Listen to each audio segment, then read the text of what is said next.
మీకు ఉల్లికాడ టమాటా tasty curry అని చెప్తాను. ఇది రైస్లోకి చపాతీలోకి చాలా బాగుంటుంది. ఇందులోని విటమిన్స్ అనేవి ఎక్కువ ఉంటుంది. ఉల్లికాడల్లోని A, C, B6, B9 అనేవి విటమిన్స్ బాగా ఉంటుంది.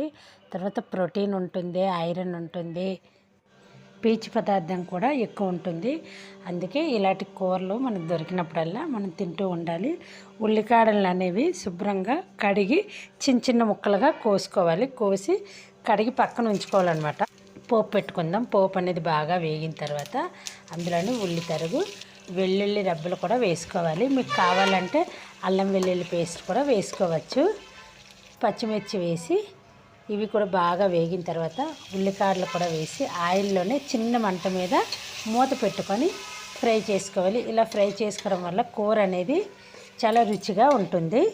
ఈ కూర తినడం వల్ల షుగర్ అనేది తగ్గుతుంది, క్యాన్సర్ కణాలు అనేవి చంపుతుంది అనమాట. అందుకే ఇలాంటి కూరలు అనేవి మనకి దొరికినప్పుడల్లా అన్ని రకాల కూరలు మనం తింటూ ఉండాలి. ఇవి బాగా వేగిన తర్వాత ఒక టమాటా కూడా వేసి దాన్ని కూడా ఆయిల్లోని బాగా ఫ్రై చేయాలి. ఆయిల్లో బాగా ఫ్రై అవుతేనే కూర అనేది చాలా టేస్టీగా ఉంటుంది. టమాటా ఫ్రై అయిన తర్వాత ఉప్పు కారాలు వేద్దాం. ముందు వేస్తే టమాటా అనేది ఉడకదు. దీన్ని కూడా మూత పెట్టి చిన్న మంట మీద బాగా మగ్గనిద్దాం. టమాటా అనేది బాగా మగ్గింది. ఈ మగ్గిన దాంట్లో ఉప్పు, కారం, పసుపు, చిటికెడు పంచదార, గరం మసాలా పొడి, ధనియాల పొడి ఒక్కొక్క స్పూన్ వేసాను.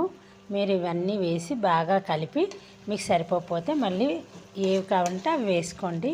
కొంచెం వాటర్ అనేది వేసి 2 నిమిషాలు ఉడికితే ఉల్లికాడల టమాటా కర్రీ అనేది బాగుంటుంది.